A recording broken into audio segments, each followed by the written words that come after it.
आप रोज उठते हैं, काम पर जाते हैं, रिश्ते निभाते हैं, हंसते हैं, लेकिन क्या आप वाकई भीतर से खुश हैं?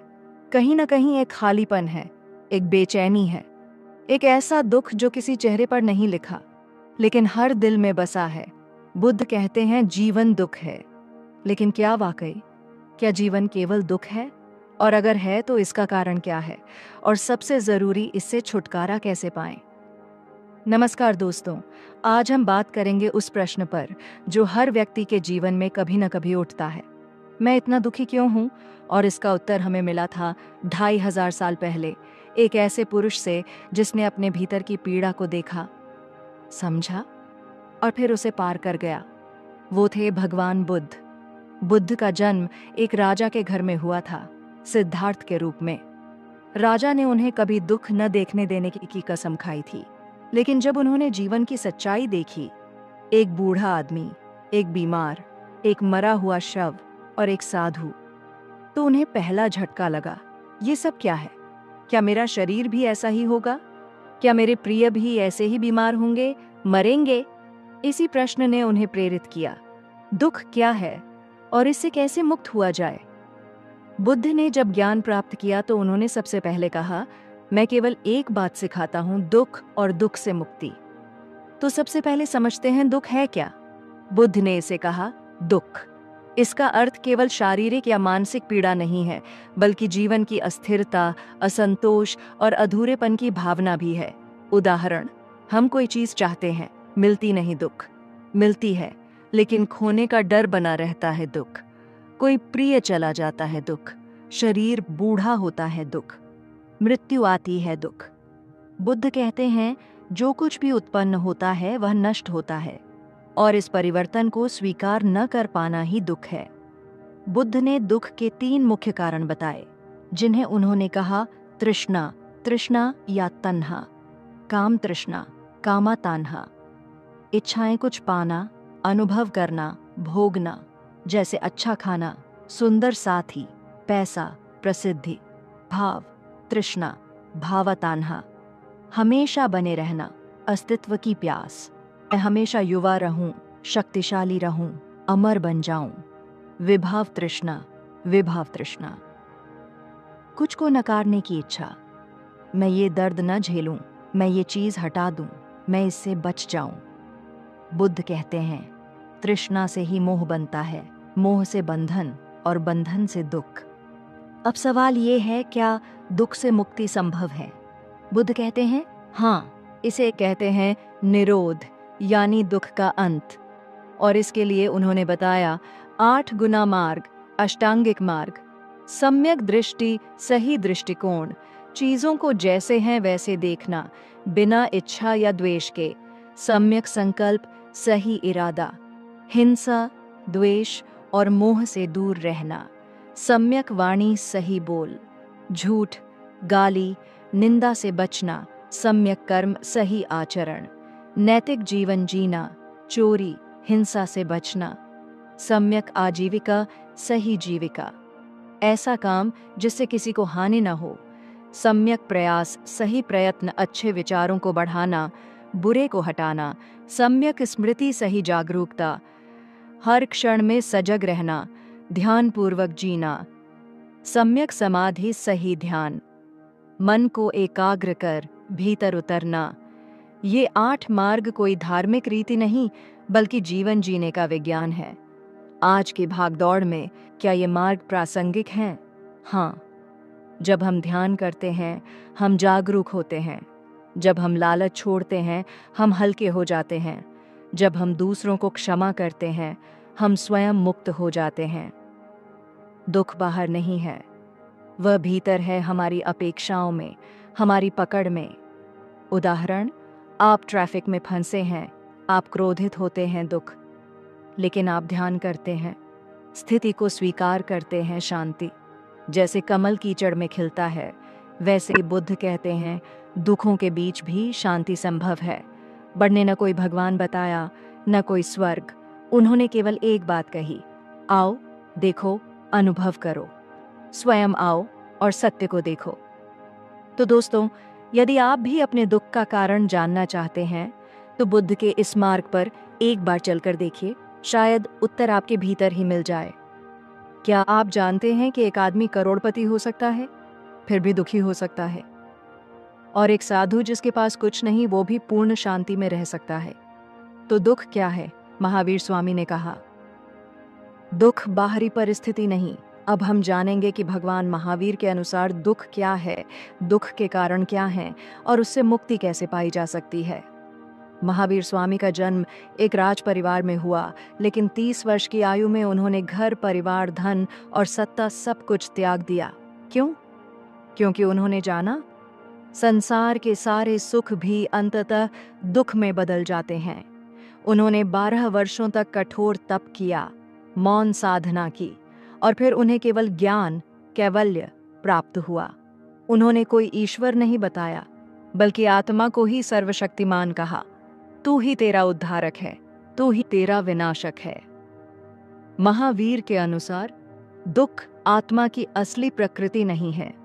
दुख तो तब पैदा होता है जब आत्मा पर कर्मों की धूल चढ़ जाती है। यह कर्म क्या है? न सिर्फ अच्छे बुरे कर्म, बल्कि सोच, भाव, इरादे, वासनाएं सब आत्मा को बांधते हैं। उदाहरण, आधुनिक। आज आप ऑफिस में देर से पहुंचे, बॉस ने डांटा, आप पूरे दिन चिड़चिड़े रहे। क्यों? क्योंकि बाहर की बात ने आपके भीतर की शांति को छीन लिया। ये दुख महावीर के अनुसार कर्मों का फल है, बाहर नहीं, भीतर उपजा हुआ। दुख का मूल अज्ञान और आसक्ति है, कर्मों का बंधन महावीर कहते हैं। हर विचार, हर भावना, हर प्रतिक्रिया एक कर्म है। जैसे जैसे हम काम, क्रोध, मोह, लोभ में पड़ते हैं, हमारे ऊपर सूक्ष्म कर्म कण चिपकते जाते हैं। ये कर्म आत्मा को ढक देते हैं और वही दुख बन जाते हैं। आसक्ति और द्वेष। महावीर ने कहा, जहाँ राग, आसक्ति है वहाँ दुख है, जहाँ द्वेष, घृणा है वहाँ अशांति है। आधुनिक उदाहरण, आपने एक नई कार खरीदी, शुरू में खुश हुए, फिर अचानक किसी ने उसे खरोंच दिया, अब दुख। क्यों? क्योंकि आप उसमें राग से बंध गए थे।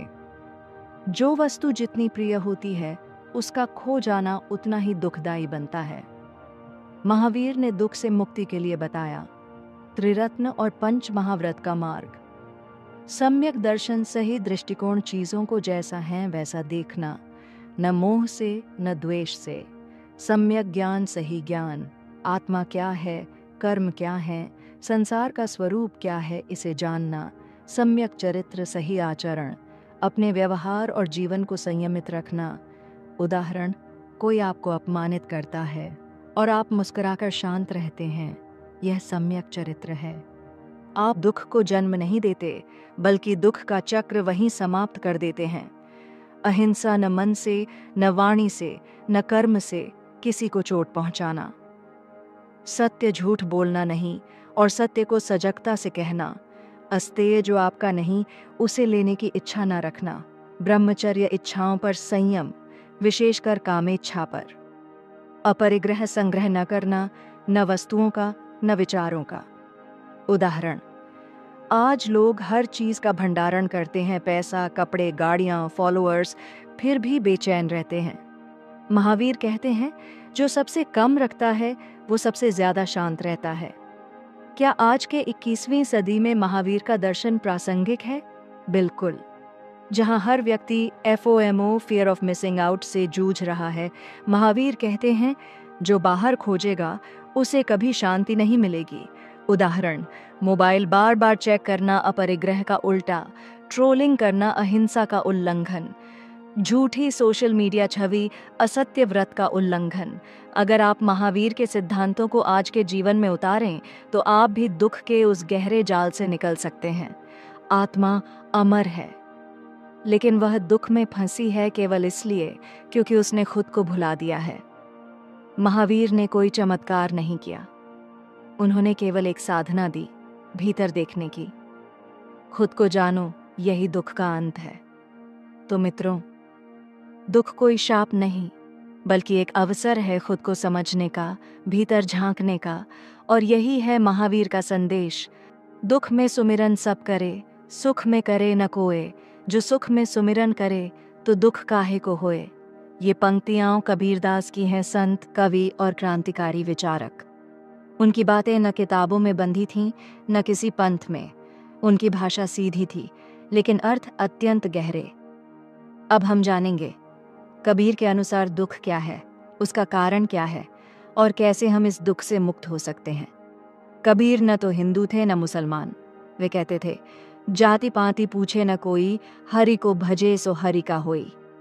कबीर ने दुख को केवल एक मानसिक या सामाजिक अनुभव नहीं माना, उन्होंने दुख को अज्ञान का परिणाम कहा। उनके अनुसार हम दुखी हैं क्योंकि हमने अपने आप को नहीं पहचाना। कबीर कहते हैं, माया मरी न मन मरा, मर मर गए शरीर, आशा तृष्णा न मरी, कह गए दास कबीर। यानी शरीर तो रोज मरता है, संसार बदलता रहता है, लेकिन मन की इच्छाएं, मोह और लालच ये नहीं मरते। तात्पर्य दुख का स्रोत हमारा मन है, जो हर समय कुछ और चाहता है। एक व्यक्ति के पास आईफोन है, लेकिन वो आईफोन प्रो चाहता है। दुख। किसी को अच्छा जीवन साथी मिला, लेकिन वो और सुंदर चाहता है। दुख। कोई सोशल मीडिया पर लाइक्स कम मिलने से दुखी क्यों? क्योंकि भीतर की शून्यता को हम बाहर की चीजों से भरना चाहते हैं। कबीर कहते हैं, मन के हारे हार है, मन के जीते जीत। कबीरदास जी दो मुख्य कारण बताते हैं, अज्ञान, अविवेक। पढ़ी पढ़ी पंडित भया, फिर भया न ज्ञान, ढूंढा भीतर झांक के, तब पाया भगवान। हम बाहर ज्ञान खोजते हैं किताबों, धर्मों, मंदिरों में, लेकिन दुख से मुक्ति तब मिलती है जब हम भीतर की ओर देखते हैं। माया का मोह। माया को मोहिनी सब खेले खेल, मूढ़ मन ना बूझे, माया ठगिनी ठेल। माया मतलब जो है वो नहीं दिखता, और जो दिखता है वो है नहीं। हम दिखावे, संपत्ति, संबंधों में बंधते हैं और दुख पाते हैं। कोई वस्तु स्थायी नहीं है, फिर उससे सुख की अपेक्षा क्यों? रिश्ते, यश, रूप, शरीर सब नश्वर हैं, फिर उनसे मोह क्यों? कबीर कहते हैं, दुख तब होता है जब हम असत्य को सत्य मान बैठते हैं। कबीरदास के अनुसार दुख से मुक्ति का एकमात्र उपाय है स्व की पहचान, यानी आत्मज्ञान। जहां खोजा तहां न मिले, जहां न खोजा तहां। कहे कबीर, सुनो भाई साधो, रहियो भीतर तहां। समाधान। भीतर की ओर देखो। तू करता तू भया, मुझ में रही न हूं। जब आपा पर गिर पड़ी तो मुझसे मिलन क्यों? हमारा मैं, हमारा अहंकार ही दुख का मूल है। सच्ची भक्ति करो, सुमिरन। साईं इतना दीजिए, जा में कुटुंब समाए। मैं भी भूखा न रहूं, साधु न भूखा जाए। भक्ति का अर्थ सिर्फ पूजा नहीं, बल्कि जागरूकता, कृतज्ञता और सादगी से जीना, नाम का स्मरण। राम नाम की लूट है, लूट सके तो लूट, अंतकाल पछताएगा जब प्राण जाएंगे छूट। कबीर कहते हैं, नाम यानी चेतना, आत्मा का बोध वही असली उपाय है दुख से मुक्ति का। क्या 21वीं सदी में कबीर प्रासंगिक हैं? क्योंकि आज भी लोग बाहर दौड़ रहे हैं, अंदर खालीपन है, अवसाद, चिंता, आत्महत्या बढ़ रही है।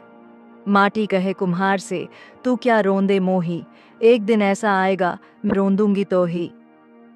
ये अहंकार, यह मैं, यही दुख है। उपाय।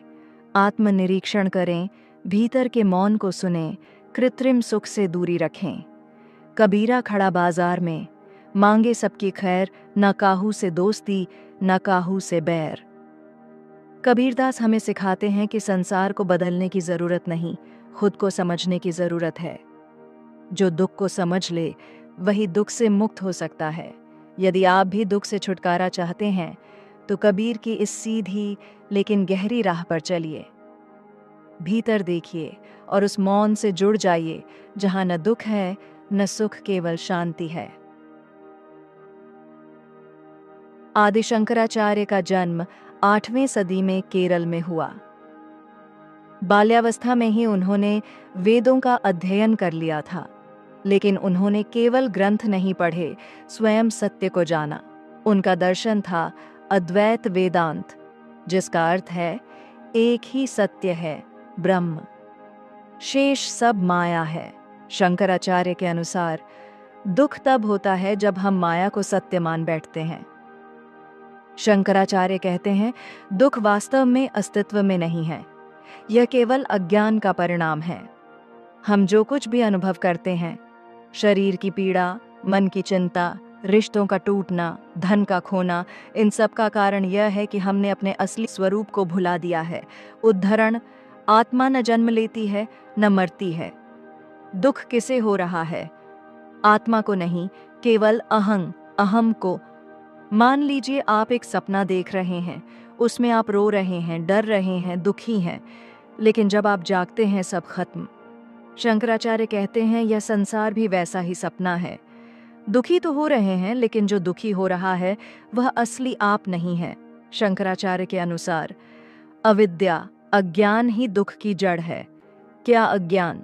अपने वास्तविक स्वरूप को न जानना, शरीर, मन, बुद्धि को मैं मान लेना। तत्वमसि तू वही है।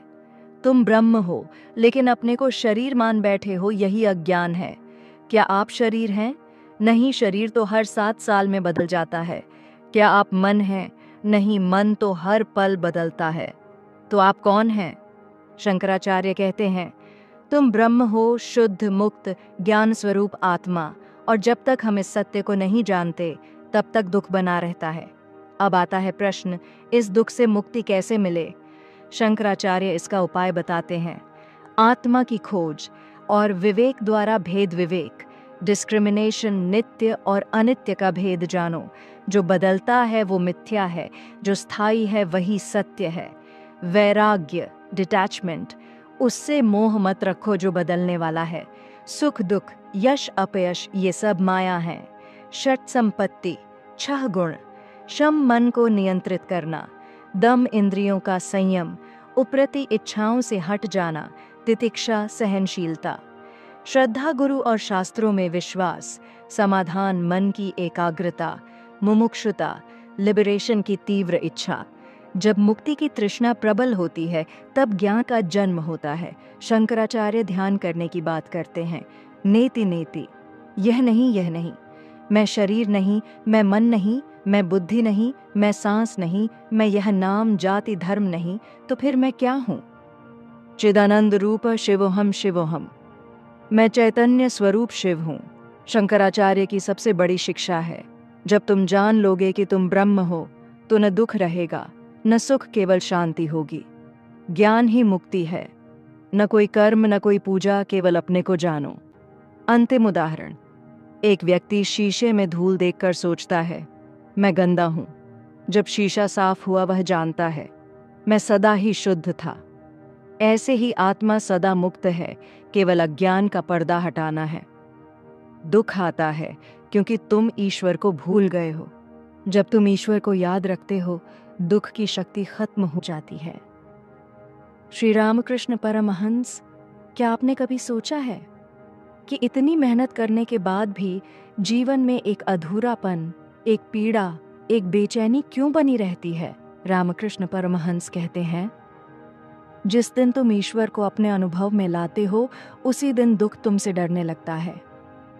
तो आइए अब हम समझते हैं, रामकृष्ण परमहंस के अनुसार दुख क्या है, इसका कारण क्या है और इसका निवारण कैसे संभव है। रामकृष्ण परमहंस एक मंदिर के पुजारी थे, पर वे केवल कर्मकांडी नहीं थे। वे एक जीते जागते ईश्वर की अनुभूति थे।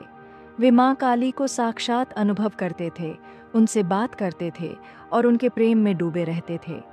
रामकृष्ण का जीवन बताता है, ईश्वर कोई कल्पना नहीं, एक जीवंत अनुभूति है, और जब वह अनुभव होता है, दुख टिकता ही नहीं। रामकृष्ण जी कहते हैं, दुख तब होता है जब आत्मा स्वयं को ईश्वर से अलग समझती है, यानी हम खुद को केवल शरीर मानते हैं, हम संसार को स्थायी मानते हैं और हम ईश्वर को भूल जाते हैं। यही भूल ही दुख का जन्म देती है। संसार है माया, यह सपना है, लेकिन तुम सपने को ही सब कुछ मान बैठे हो। आधुनिक उदाहरण, आज आप किसी पार्टी में नहीं बुलाए गए, आप दुखी हो गए। लेकिन अगर आप जानते कि आपकी आत्मा ईश्वर से अलग नहीं, तो क्या फर्क पड़ता? रामकृष्ण कहते हैं, जैसे पानी में पड़े कटहल के ऊपर पानी नहीं टिकता, वैसे ही जिस हृदय में ईश्वर है, उसमें दुख टिकता नहीं। रामकृष्ण परमहंस के अनुसार दुख के दो मुख्य कारण हैं। माया, भ्रम। माया वह शक्ति है जो ईश्वर को ढंग देती है और संसार को असली बना देती है। हम सोचते हैं मेरे पास यह नहीं है इसलिए मैं दुखी हूँ, वो व्यक्ति चला गया इसलिए मैं टूटा हूँ, जबकि रामकृष्ण कहते हैं तुम दुखी नहीं हो, तुम भ्रमित हो। अहंकार, अहं। जब तक मैं है तब तक तू नहीं है, यानी जब तक तुम्हारा मैं, ईगो मजबूत है तब तक ईश्वर नहीं आ सकता। तर्कपूर्ण दृष्टिकोण। हम सोचते हैं कि हम सब कुछ कंट्रोल कर सकते हैं। जब चीजें हमारी इच्छा से नहीं होती हम दुखी हो जाते हैं। लेकिन अगर हम ये स्वीकार कर लें कि हम कुछ नहीं, ईश्वर ही सब कुछ, दुख टूटने लगता है। रामकृष्ण कहते हैं ईश्वर को अनुभव करो, बाकी सब अपने आप छूट जाएगा। प्रेम से भक्ति करो, पढ़ने से नहीं, पूजन से नहीं, ईश्वर को तुम प्रेम से पाओगे। रामकृष्ण माँ काली को एक बालक की तरह पुकारते थे, माँ आ जाओ ना, मैं अकेला हूँ। और कहते हैं जिसने सच्चे दिल से पुकारा ईश्वर को वो जरूर मिला। एकाग्रता और सरलता। मन को एक जगह बांधो, जैसे तेल की धार बिना टूटे गिरती है, वैसे ही मन ईश्वर में टिके, यही ध्यान है। गुरु की कृपा। जब नाविक कुशल होता है तभी नदी पार होती है। गुरु ही वह नाविक है जो तुम्हें माया से पार ले जाएगा। उदाहरण, रामकृष्ण विवेकानंद से कहते हैं जिस ईश्वर को तुम तर्क से खोज रहे हो उसे मैं माँ काली के रूप में देखता हूँ, छूता हूँ, अनुभव करता हूँ। और उसी अनुभव ने विवेकानंद को बदल दिया। आज का व्यक्ति व्यस्त है लेकिन संतुष्ट नहीं, जुड़ा है लेकिन अकेला है, सब कुछ है फिर भी भीतर दुख है। रामकृष्ण कहते हैं बाहर कुछ नहीं है, दुख और सुख का दरवाजा तुम्हारे भीतर है। तुम ईश्वर से जितना दूर हो दुख उतना पास है, तुम ईश्वर से जितना पास हो दुख उतना दूर है। जैसे सूरज निकलते ही अंधकार चला जाता है, वैसे ही ईश्वर के अनुभव से दुख भाग जाता है। रामकृष्ण परमहंस हमें ये नहीं कहते कि संसार छोड़ दो, परिवार त्याग दो या जंगल चले जाओ। वे कहते हैं बस भीतर ईश्वर को जीवित करो, वो माँ है, उसे एक बार सच्चे दिल से पुकारो, फिर देखो कैसे सारे दुख तुम्हारे चरण धोते हैं। यदि तुम शांति चाहते हो तो यह जानो तुम शरीर नहीं हो, तुम बुद्धि नहीं हो, तुम केवल साक्षी हो। अष्टावक्र गीता। अब हम जानेंगे कि ऋषि अष्टावक्र के अनुसार दुख क्या है, दुख का कारण क्या है और दुख से मुक्ति का मार्ग क्या है। यह कोई साधारण ज्ञान नहीं, यह अंतिम बोध, अल्टीमेट रियलाइजेशन की ओर ले जाने वाला अमृत है। अष्टावक्र ऋषि एक अद्भुत संत थे जिनका शरीर 8 स्थानों से टेढ़ा था, इसीलिए उन्हें अष्टावक्र कहा गया। लेकिन उनका बौद्धिक और आध्यात्मिक ज्ञान सीधा, सरल और शुद्ध था। उनकी शिक्षा अष्टावक्र गीता में है, जो उन्होंने राजा जनक को दी। इस गीता में कोई पूजा, कोई व्रत, कोई कर्मकांड नहीं, केवल ज्ञान और आत्मबोध है। अष्टावक्र के अनुसार दुख हमारी अपनी पहचान का भ्रम है। हम दुखी हैं क्योंकि हम खुद को शरीर मानते हैं, हम विचारों से चिपके रहते हैं, हम घटनाओं को मेरे साथ जोड़कर देखते हैं। उद्धरण, मुक्ति तब है जब तुम जानो मैं न शरीर हूँ, न मन हूँ, न बुद्धि। मैं तो केवल साक्षी हूँ जो देख रहा है, जो स्थिर है। उदाहरण, मान लीजिए मोबाइल में एक नोटिफिकेशन आया जिसमें लिखा है तुम निकम्मे हो। अगर आप पढ़कर दुखी हो जाते हैं, इसका मतलब आपने उस संदेश को अपने आत्मसम्मान से जोड़ लिया। लेकिन अगर आप साक्षी बने रहते तो आप देखते ये सिर्फ एक संदेश है, मैं इससे अलग हूँ। अष्टावक्र कहते हैं तुम जो हो वह कभी दुखी हो ही नहीं सकता। अविद्या, आत्मा की भूल। तुम केवल आत्मा हो, लेकिन तुमने अपने को शरीर, नाम, रूप, जाति मान लिया है। यही दुख का बीज है। हम सोचते हैं मेरे साथ ऐसा क्यों हुआ, मुझे धोखा मिला, मुझे अपमान मिला, जबकि अष्टावक्र कहते हैं जो हुआ वो मनुष्य के स्तर पर है, तुम उस सबके साक्षी हो। अहंकार, अहं का भ्रम। मैं अच्छा हूँ, मुझे मान चाहिए, मुझे सफल होना है, यह सब मैं का भ्रम है। अष्टावक्र इसे बंधन कहते हैं। जहाँ मैं है वहाँ दुख है, जहाँ साक्षी भाव है वहाँ केवल शांति है। और प्रश्न ये है दुख से मुक्ति कैसे मिले? अष्टावक्र कोई साधना, पूजा या जप नहीं बताते। वे कहते हैं ज्ञान ही मुक्ति है। साक्षी भाव अपनाओ। तुम केवल देखो जो कुछ घट रहा है वह घट रहा है, लेकिन तुम उससे अलग हो, तुम केवल गवाह हो। उदाहरण, मान लीजिए मन में गुस्सा उठता है। अगर तुम उससे जुड़ते हो तुम गुस्से वाला बन जाते हो दुख। अगर तुम केवल देखते हो गुस्सा आ रहा है। शांति। स्वयं को आत्मा के रूप में जानो। तुम अचल हो, अजर हो, अविनाशी हो। दुख शरीर में होता है, आत्मा में नहीं। वैराग्य छोड़ना नहीं, अलग होना। वैराग्य का मतलब है घटनाओं में भाग नहीं लेना, केवल उन्हें देखना। आधुनिक दृष्टांत, सोशल मीडिया पर किसी ने आपको ट्रोल किया। अगर आप जवाब देते हैं, आप जलते हैं। अगर आप मुस्कुराते हुए केवल साक्षी रहते हैं, आप मुक्त हैं। अष्टावक्र की गीता कोई संघर्ष नहीं सिखाती।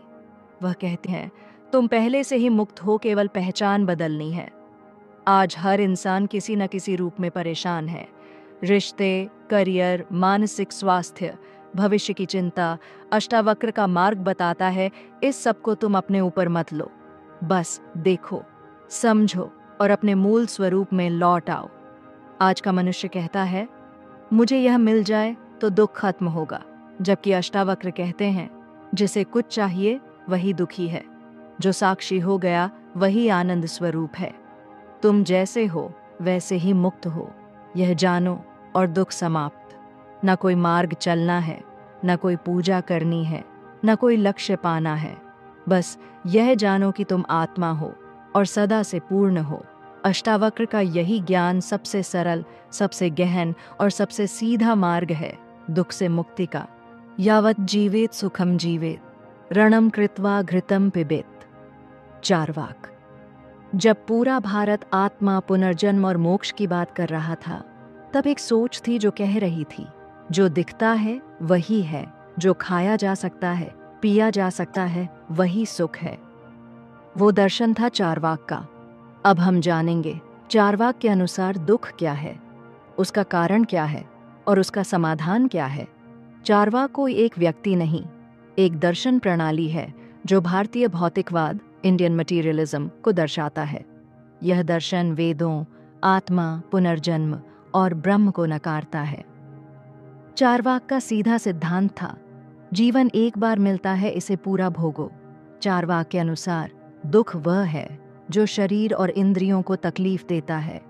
भूख लगना दुख, दर्द होना दुख, धन की कमी दुख, सामाजिक अपमान दुख। चारवाक इस दुख को कोई आध्यात्मिक समस्या नहीं मानते।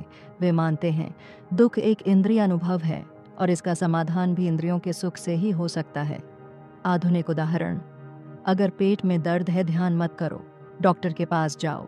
अगर अकेलापन है ध्यान मत करो, मित्र बनाओ, जीवन जियो।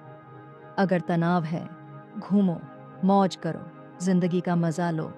चारवाक की सीधी बात है, सुख चाहिए तो दुख से दूर भागो मत, बल्कि सुख पैदा करो। चारवाक कहते हैं दुख का कारण है मूर्खता और अधार्मिक डर, पुनर्जन्म और नरक का डर। लोगों को डराकर धर्म ने दुख पैदा किया है। पाप पुण्य, स्वर्ग नरक सब भ्रम है। चारवाक कहते हैं कोई आत्मा नहीं, कोई स्वर्ग नहीं, इसलिए इन झूठी बातों के कारण अपने जीवन को दुखी मत करो। जरूरतों का दमन। चारवाक मानते हैं कि दुख तब होता है जब इंसान अपनी इच्छाओं को दबाता है, संयम, व्रत, उपवास जैसे अनावश्यक कष्ट करता है। सुख इंद्रियों की पूर्ति में है, न कि उनके दमन में।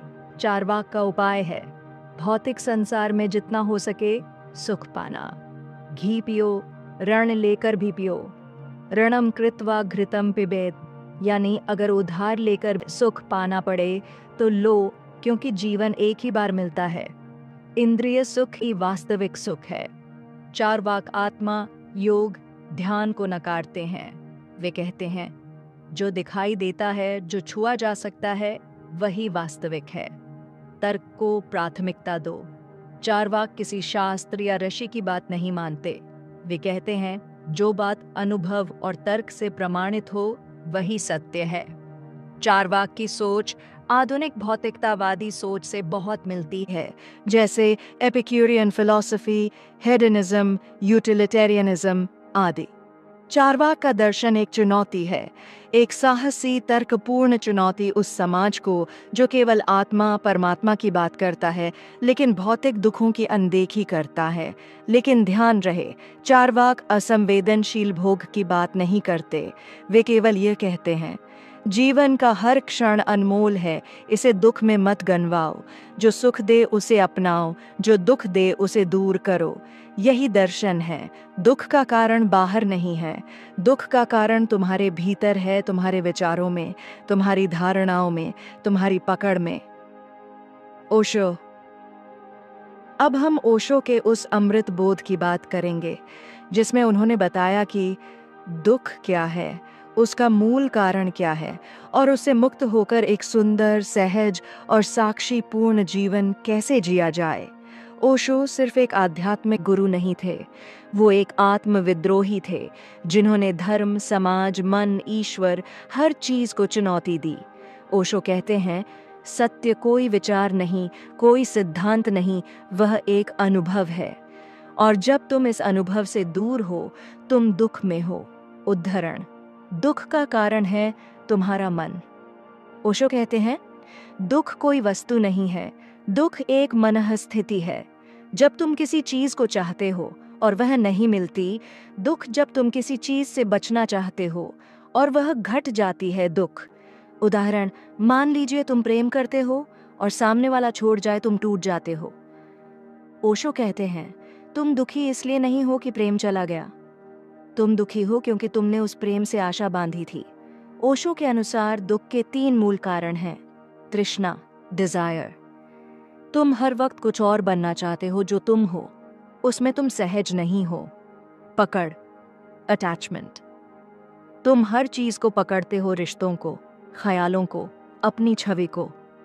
जीवन एक बहती नदी है लेकिन तुम उसे बांधना चाहते हो, यही दुख है। भविष्य और अतीत में उलझाव, मन कभी वर्तमान में नहीं होता, वह या तो अतीत पर पछताता है या भविष्य से डरता है। तुम्हारे पास सब कुछ है फिर भी चैन नहीं। क्यों? क्योंकि तुम्हारे भीतर का मन कभी संतुष्ट नहीं होता। ओशो का समाधान कर्म, उपवास, पूजा या प्रवचन नहीं है, उनका उपाय है ध्यान और साक्षी भाव। ध्यान क्या है? ध्यान कोई क्रिया नहीं, वह एक घटना है।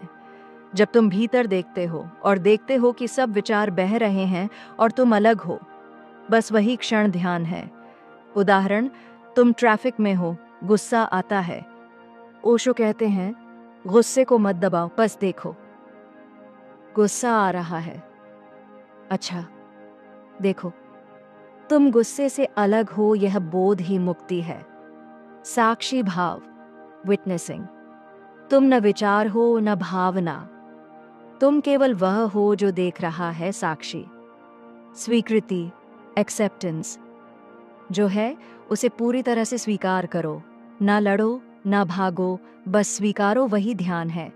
आज का मनुष्य दुखी क्यों है? क्योंकि वह कुछ और बनना चाहता है। ओशो कहते हैं, तुम जैसे हो वैसे ही संपूर्ण हो, ये जानना ही आनंद है। आज के युग में जहां लोग मानसिक तनाव से टूट रहे हैं, रिश्तों में संघर्ष है, असंतोष चारों ओर है, ओशो का ध्यान, मौन और साक्षी भाव दुख को समझने और पार करने की चाबी है। तुम्हें कुछ बदलने की जरूरत नहीं, तुम्हें केवल देखना है, अपने भीतर उतरना है। जब तुम भीतर उतरते हो तो बाहर की हर चीज एक खेल बन जाती है। ओशो का मार्ग कहता है, ध्यान में बैठो, खुद को देखो, पकड़ छोड़ो और जो हो रहा है उसे पूरी उपस्थिति से जियो। अंतिम उद्धरण, दुख कोई शत्रु नहीं, वह तुम्हें भीतर ले जाने की एक पुकार है। ध्यान से उत्तर दो और मुक्त हो जाओ। जिद्दू कृष्णमूर्ति के अनुसार दुख क्या है, इसका कारण क्या है और इसका समाधान क्या है? दुख तब होता है जब आप किसी चीज को पकड़ कर रखते हैं, जबकि जीवन लगातार बदल रहा है। जिद्दू कृष्णमूर्ति।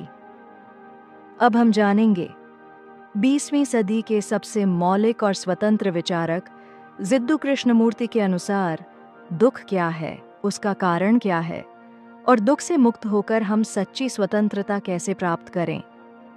जिद्दू कृष्णमूर्ति का जीवन भी उतना ही अनोखा था जितनी उनकी बातें।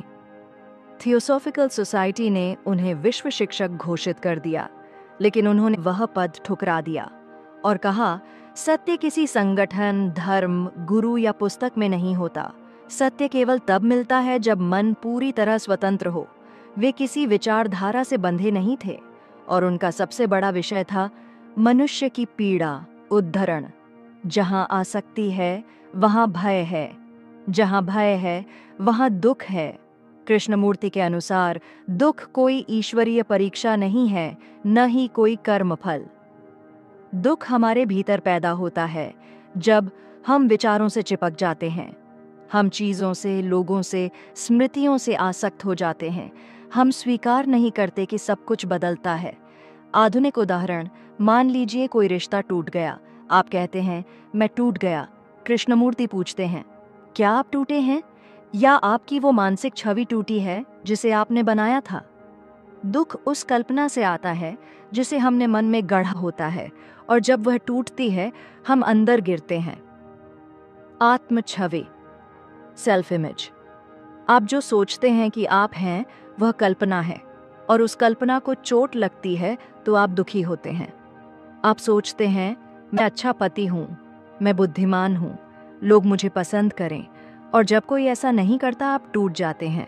कृष्णमूर्ति कहते हैं, दुख इसलिए है क्योंकि तुमने स्वयं की एक छवि बना ली है, और जब जीवन उस छवि से मेल नहीं खाता तो तुम टूट जाते हो। दुख अतीत की स्मृति है और भविष्य की आशंका। हम बार बार पुराने घाव याद करते हैं या भविष्य को लेकर डरते हैं। उद्धरण, दुख तब समाप्त होता है जब मन अतीत और भविष्य से मुक्त होकर वर्तमान में पूर्ण रूप से होता है।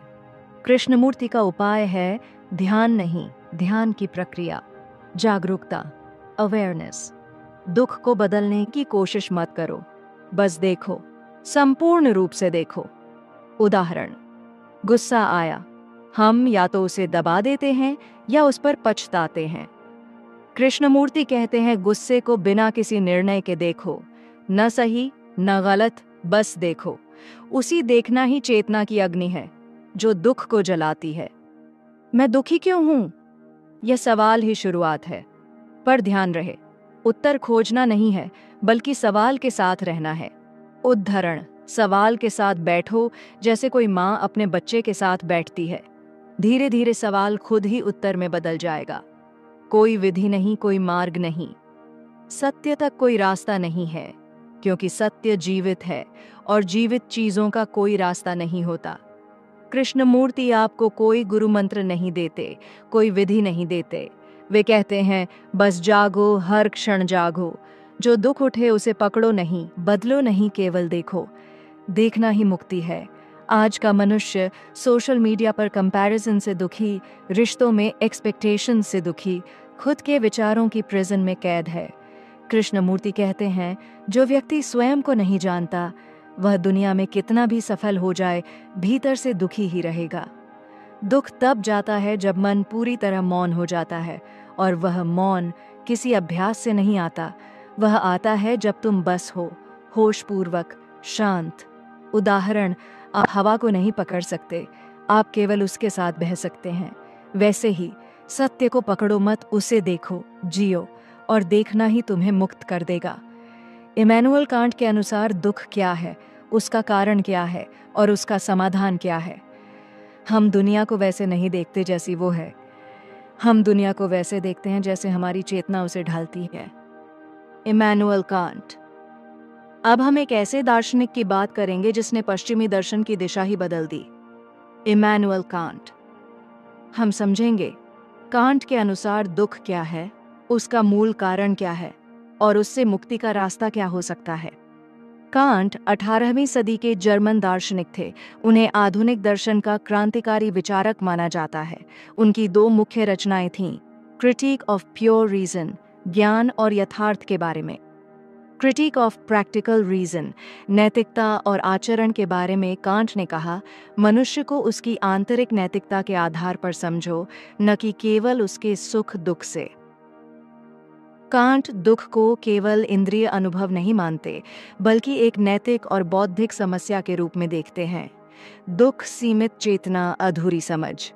कांट के अनुसार हम वस्तुओं को वैसा नहीं जानते जैसी वे हैं, थिंग इन इटसेल्फ। हम उन्हें केवल अपनी चेतना की फिल्टर से जानते हैं। इसका मतलब हम कभी भी पूर्ण सत्य नहीं जानते, इसलिए हम हमेशा अधूरे अनुभव में जीते हैं और यह अधूरापन भीतर दुख बनकर उभरता है। उदाहरण, मान लीजिए आपको लगता है कि अगर मुझे प्रमोशन मिल जाए तो मैं खुश रहूंगा, लेकिन प्रमोशन मिलने के बाद भी एक खालीपन बना रहता है। क्यों? क्योंकि वह अनुभव भी चेतना की सीमाओं के भीतर है, पूर्ण नहीं है। दुख तब आता है जब हम मूल्य की जगह सुख को चुनते हैं। कांट के अनुसार जो नैतिक रूप से सही है वो करना चाहिए, चाहे वो सुख दे या नहीं। लेकिन इंसान अक्सर गलत रास्ते पर जाता है, तत्कालिक सुख चुनता है और फिर अंतरात्मा में द्वंद्व महसूस करता है। यह आंतरिक नैतिक टकराव असली दुख है। कांट मानते हैं, जब हम नैतिक नियमों की जगह इच्छाओं से संचालित होते हैं तो हम बंधन में आ जाते हैं। वजह इच्छाओं से प्रेरित निर्णय, आत्मविरोधी निर्णय। दूसरों को साधन की तरह देखना, उद्देश्य की तरह नहीं, कर्तव्य से दूर जाना। उदाहरण, आप झूठ बोलते हैं सिर्फ लाभ के लिए। तत्काल लाभ मिल भी जाए, लेकिन आपके भीतर एक नैतिक टूटन रहती है। यही दुख है जो दिखता नहीं पर भीतर से कुतरता है। कांट का समाधान बहुत सीधा है, लेकिन आत्मिक अनुशासन मांगता है। कर्तव्य के अनुसार जीना, ड्यूटी बेस्ड एथिक्स। वो काम करो जो सभी के लिए नैतिक रूप से सही हो, न कि जो सिर्फ तुम्हारे लिए सुविधाजनक हो। उदाहरण, अगर हर कोई झूठ बोले तो समाज टूट जाएगा, इसलिए झूठ मत बोलो, एक सार्वभौमिक नैतिक नियम है। कांट इसे कहते हैं कैटेगोरिकल इम्पेरेटिव। मनुष्य को साधन नहीं, उद्देश्य मानो। कभी किसी इंसान को केवल उपयोग की वस्तु की तरह मत देखो। अगर आप रिश्तों में केवल लाभ देखते हैं तो आप नैतिक मूल्य खो देते हैं और वही दुख का बीज बनता है। स्वायत्तता, ऑटोनॉमी। कांट कहते हैं, तुम्हारे भीतर वह शक्ति है जो खुद के लिए नैतिक नियम बना सकती है। दुख तब आता है जब हम बाहरी दुनिया को अपनी नियति समझ बैठते हैं और अपनी आंतरिक नैतिक शक्ति को भूल जाते हैं, श्रद्धा और नैतिक विश्वास। कांट ईश्वर को एक अवधारणा की तरह मानते हैं जो नैतिकता को अर्थ देती है। हम ईश्वर में इसलिए विश्वास करते हैं ताकि नैतिकता का अंतिम न्याय संभव हो। कांट का ईश्वर कोई भजन पूजन का विषय नहीं, बल्कि नैतिकता के अंतिम आधार के रूप में है। आज का मनुष्य अधिक सुख चाहता है, लेकिन अधिक अशांत है। सुविधा बढ़ी है पर संतोष घटा है, ज्ञान बढ़ा है पर नैतिक विवेक कम हुआ है। कांट हमें याद दिलाते हैं, सच्चा सुख बाहरी वस्तुओं से नहीं, बल्कि अपने कर्तव्य के अनुसार जीने से आता है। सत्य जानने की इच्छा और नैतिक रूप से जीने की शक्ति, यही दुख से मुक्ति का मार्ग है। कांट का दर्शन कहता है, सोचो, विवेक से काम लो, नैतिकता के साथ जियो, क्योंकि यही तुम्हें भीतर से मुक्त और शांत बनाता है। जब तक तुम जीवन को नियंत्रित करना चाहते हो, तुम दुख के अधीन हो। जब तुम प्रवाह में बहते हो, जीवन स्वयं शांत हो जाता है। लाओ त्से। अब हम उतरेंगे चीन के सबसे रहस्यमय दार्शनिक लाओ त्से की दुनिया में, जहाँ कोई सिद्धांत नहीं, कोई धारणा नहीं, केवल मौन, प्रवाह और सहजता है। लाओ त्से कोई परंपरागत ऋषि या गुरु नहीं थे। उनका जन्म लगभग 6ठी सदी ईसा पूर्व माना जाता है। उन्होंने कोई संप्रदाय नहीं बनाया, कोई मंदिर नहीं, कोई प्रचार नहीं।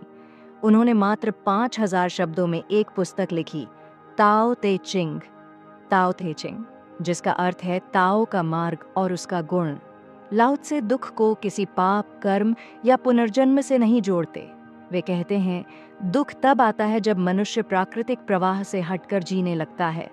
ताओ, ताओ क्या है? ताओ ब्रह्मांड का सहज प्रवाह। ताओ वह ऊर्जा जो बिना बोले सब कुछ चला रही है। ताओ प्रकृति का मौन नियम। जब तुम इस ताओ के प्रवाह के विरुद्ध जाते हो तो तुम दुखी हो जाते हो। उद्धरण, अति बुद्धिमानी भ्रम है, अति नियंत्रण संघर्ष है, अति इच्छा दुख है। उदाहरण, एक पेड़ जो हवा के विरुद्ध खड़ा रहता है तूफान में टूट जाता है, लेकिन एक घास जो झुकती है, बहती है, तूफान के बाद भी जीवित रहती है।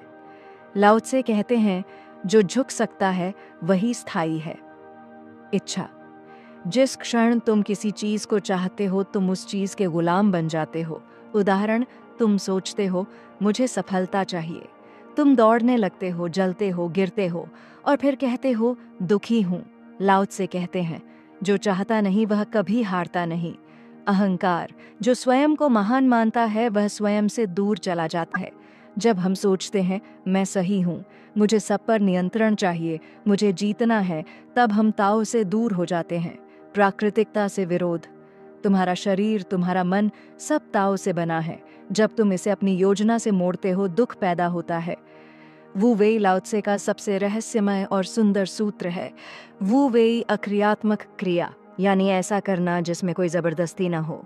उदाहरण, पानी को देखो वह नीचे बहता है, रोकता नहीं। फूल को देखो वह खिलता है, बोलता नहीं। लाओ त्से कहते हैं तुम भी ऐसे ही बनो, जो हो वही रहो, जहाँ हो वहीं खिलो और जीवन तुम्हारे साथ बहता चला जाएगा। ध्यान मत करो, ध्यान बनो। तुम ध्यान नहीं कर सकते, तुम केवल सब छोड़कर मौन में उतर सकते हो, जहाँ ध्यान घटता है। नियंत्रण छोड़ दो और देखो। लाओ त्से कोई पूजा पद्धति नहीं सिखाते। वे कहते हैं सत्य की खोज मत करो, केवल झूठ को गिरा दो और जो बचेगा वही ताओ है। आज का मनुष्य हर चीज को प्लान करता है, हर समय किसी लक्ष्य की दौड़ में है, हर रिश्ते में स्वामित्व चाहता है और इसी में वह प्राकृतिकता खो देता है। लाओ त्से की बात आज और भी जरूरी हो गई है। तुम दुनिया को जीतकर भी हार सकते हो, लेकिन अगर तुम स्वयं से जुड़े रहो तो कुछ भी हार नहीं सकते। सच्चा ज्ञान वह है जो बोलता नहीं, सच्चा सुख वह है जिसे बांधना न पड़े और सच्चा जीवन वह है जो ताओ में बहता हो। लाओ त्से कोई उपदेशक नहीं, वे प्रकृति की तरह मौन गुरु हैं। वे कहते हैं सोचो नहीं देखो, दौड़ो नहीं बहो, पकड़ो नहीं भरोसा करो। ताओ में बहो, दुख जल की तरह बह जाएगा। हर मानव के जीवन में एक प्रश्न अनिवार्य है, मैं दुखी क्यों हूँ? हम प्राचीन भारत से लेकर आधुनिक यूरोप तक, बौद्ध ध्यान से लेकर लाओ त्जू के ताओ तक, ओशो के विद्रोह से लेकर कांट के नैतिक विवेक तक, हर दर्शन, हर संत, हर ज्ञानी ने एक बात पर गहराई से विचार किया, दुख कहाँ से आता है और कैसे मिट सकता है। आज हम इन 11 विचारकों की अंतर्ज्ञान यात्रा पर चलेंगे और अंत में एक ऐसा निचोड़ पाएंगे जो शायद आपके जीवन की दिशा बदल दे। बुद्ध। दुख जीवन का सत्य है, यह जन्म, जरा, मरण, मोह, तृष्णा से जुड़ा है। उपाय। तृष्णा का अंत, अष्टांगिक मार्ग। महावीर। दुख अज्ञान है, आत्मा को शरीर मानने की भूल। उपाय। आत्मज्ञान, विवेक, वैराग्य, अष्टावक्र। तुम दुखी हो क्योंकि तुम स्व को वस्तु, विचार और अहंकार से जोड़ बैठे हो। साक्षी भाव, ज्ञानी की दृष्टि। रामकृष्ण परमहंस। दुख ईश्वर वियोग है। उपाय। प्रेम, भक्ति और पूर्ण समर्पण। कबीर। दुख भीतर है और तुम बाहर खोजते हो, यही विडंबना है। उपाय। नाम स्मरण, भीतर की खोज। चारवाक। दुख इंद्रियों की तकलीफ है और समाधान है इंद्रियों का सुख। उपाय। भौतिक भोग, प्रकृति का आनंद। ओशो। दुख मन का भ्रम है, पकड़, नियंत्रण और भविष्य की चिंता से पैदा होता है। उपाय। ध्यान, मुक्ति, स्वीकृति। कृष्णमूर्ति। दुख आत्म छवि की टूटन है जो मन ने बनाई है। उपाय। जागरूकता, निरीक्षण, सोच से पार। कांट। दुख आता है जब हम नैतिक विवेक को छोड़कर इच्छाओं से चलते हैं। उपाय। कर्तव्य, स्वायत्तता, नैतिकता। लाओ त्से। दुख तब आता है जब तुम प्रकृति के प्रवाह से लड़ते हो। उपाय। वू वेई, सहजता, प्रवाह में रहना। अब समय आ गया है एक गहरी सांस लेने का, अपने भीतर झांकने का और पहली बार केवल होने का, क्योंकि जब तुम हो और कुछ नहीं पकड़ते, वही क्षण मोक्ष है। शांति में रहो, भीतर की यात्रा जारी रखो। दुख नहीं गया, तुम बदल गए। मिलते हैं उस मौन में जहाँ कोई प्रश्न नहीं, केवल सत्य है। हर शब्द एक दरवाजा है और हर किताब एक नई दुनिया। कहानियाँ हों या कविताएं, दर्शन हो या जीवन की कोई गूंज, अगर आपको भी अपने मन की गहराइयों में उतरना है तो कम विद अन्यू के इस सफ़र में हमारे साथ चलते रहिए। अगर आज की बात ने आपके दिल को छुआ तो वीडियो को लाइक करें, मन में कोई विचार जागा हो तो कमेंट ज़रूर कीजिए। और हाँ, अगली कहानी, अगली किताब और अगली खोज के लिए चैनल को सब्सक्राइब कर लीजिए, क्योंकि यहाँ हम सिर्फ सुनते नहीं, महसूस करते हैं, जीते हैं। कम विद अनु आवाज़ों के उस रास्ते पर जहाँ हर शब्द आपको थोड़ा और आप बना देता है। शब्दों के साथ फिर मिलेंगे, तब तक अपने मन को सुनते रहिए। तो मिलते हैं अगले वीडियो में, तब तक के लिए धन्यवाद।